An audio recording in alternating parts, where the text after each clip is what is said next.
What up? T-Bob here. And Jake as well. And look at you. You done stumbled upon little OTB Saints, where we bring you all the latest black and gold coverage. Who are the Saints going to draft? Who's going to be their quarterback? What does the salary cap look like? All that information and more. Hope you enjoy it. Like, subscribe. They got a lot of draft picks.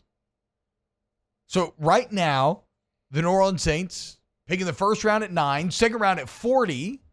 Kind of a, damn near borderline first round pick there. They have 2 third-round picks at 71 and 93. They've got 2 fourth-round picks. They've got a 6th-round pick and a 7th-round pick. 1, 2, 3, 4, 5, 6, 7, 8 picks all together. Here I am once again pleading with Mickey Loomis. Don't trade up. For once in your life, don't trade up. Now, granted, maybe you'll pull some trade-up move. Like, maybe you'll find a player that ends up being exciting enough for the fans where we'll all celebrate the move afterwards.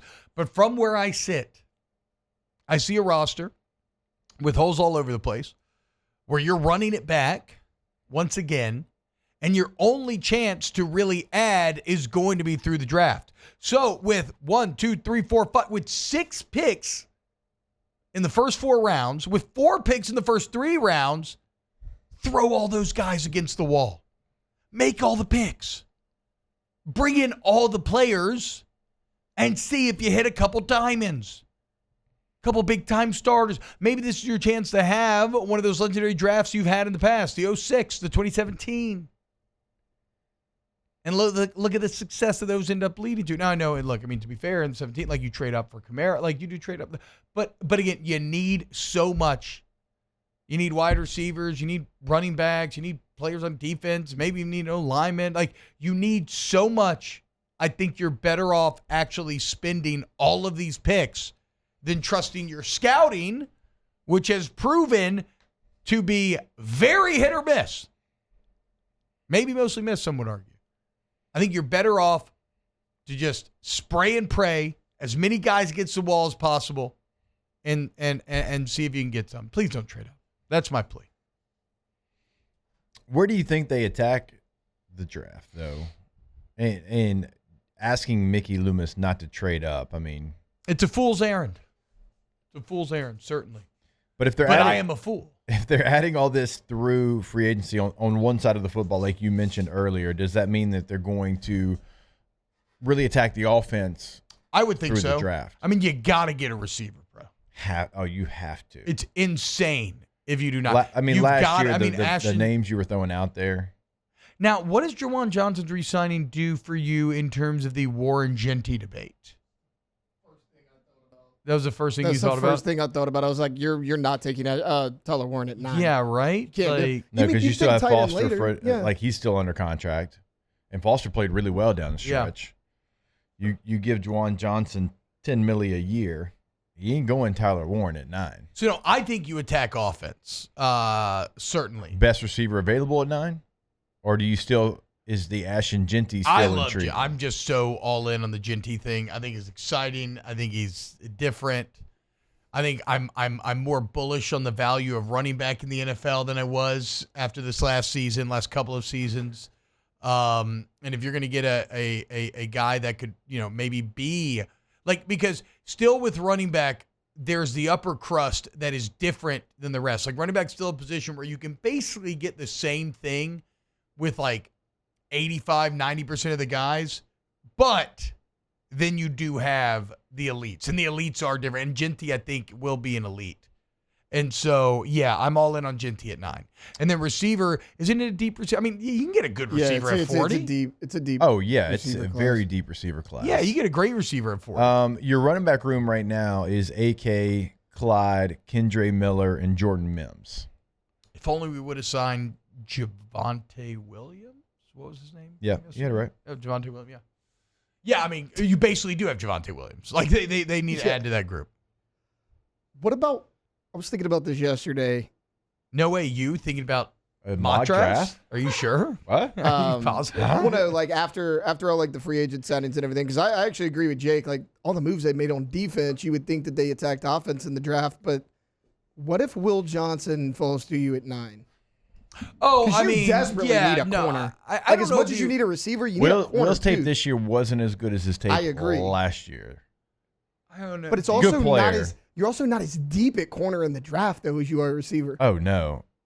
I mean, look, there was a world where Marshawn Lattimore fell to you, and so you had to take him. So sure, if Will Johnson's there and it's Will versus Genty, I think Genty's still more exciting. He is. But I would be fine with either guy. That sounds great. Because, I mean, you look at corner, like to Jake's point, like he wasn't great this year, but you look at corner outside of Will Johnson, you're not that deep in this draft. No, I mean, I like Barron from Texas. I like Morrison from Notre Dame. Barron's but good. after that, like, what's his really name? drops Hairston off. from Kentucky's ranked like the 4th corner right now, and he was hit or miss. What do y'all think? There's no chance of this happening. But what if like Shadur was there? I don't think they do it. no, you've got so many issues on your roster. You've got all that money tied up to Derek Carr. You have 2 draft choices, a 4th and 5th rounder. You've already, kind of used an asset on. I know it's not a massive, but 4th and 5th rounders. And he ain't going to be there, so it doesn't really matter. I mean, he could, who knows?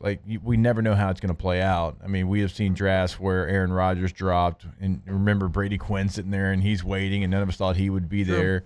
I mean, we've seen it happen before, and it's not to say that Sanders isn't a good player, but just the moves that you've made kind of point to a different direction if you're the Saints. And again, guys, like Jackson Dart at 40. The fact that you haven't taken one since Archie Manning, like that's Jackson there. Dart may work his way into the first round. You never know. Might be He's a 3rd quarterback now. Yeah. He's played himself to that for sure. Yeah, they're not taking a quarterback at 9. There won't be a quarterback, I think, that he'd be willing to take at 9. But whatever, that's fine. Because, again, I think Genty would be very exciting for the fan base. Word is now that's kind of where the Raiders are leaning at 6 now that they got Geno. Because, I mean, that's their biggest need. They don't have anybody.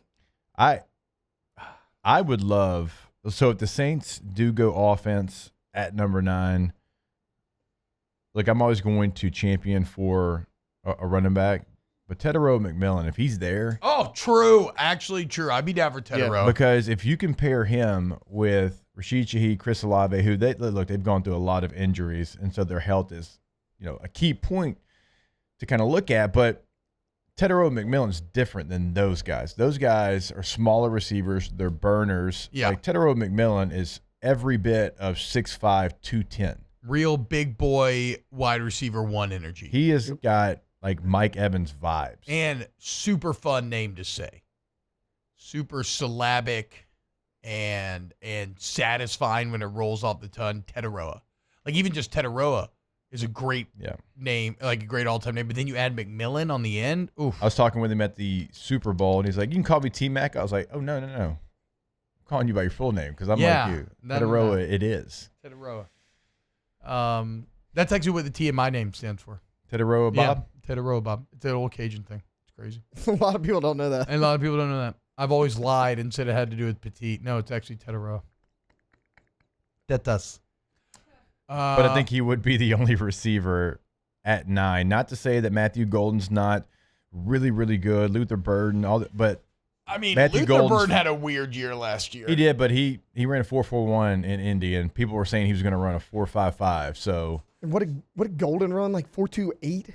Oh yeah, 4.29. Matthew Golden at the end of the year was playing as the best receiver in the country, not named Jeremiah Smith. I mean, I think he's wide receiver 2 in this class. Tetairoa but he's 5'11", 195. If he was 6'2", but Tetairoa did it at a school. Now, granted, maybe in a conference that isn't the absolute best, but Tetairoa did it at a school where Big 12 was competitive enough. No, they were. I agree, but like he did it where everybody knew going into a game against Arizona, you have to stop Tetairoa. Yeah. Most of those other guys have other very talented players that you had to account for. Like all you had to account for was Tetairoa McMillan, and he still put up those numbers. And another thing that would point to a positive, he played in 2 different conferences. So in 2023 in the Pac-12, he had 90 catches. In 24 in the Big 12, he had 84.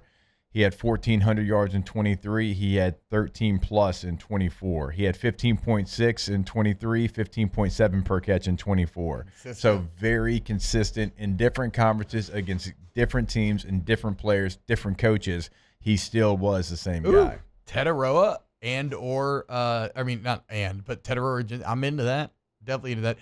Shamar Stewart would be a bit disappointing. Maybe he ends up being Danielle Hunter, and that would be awesome, but the lack of production's a little scary there, despite the physical freakishness. Also, I just have, after the Zach Bond debacle, I have no belief that these Saints, now there's coaching changes, so maybe that's wrong on me. But it's tough to think the Saints are going to maximize a potential guy at that position when we've seen so many fail here recently.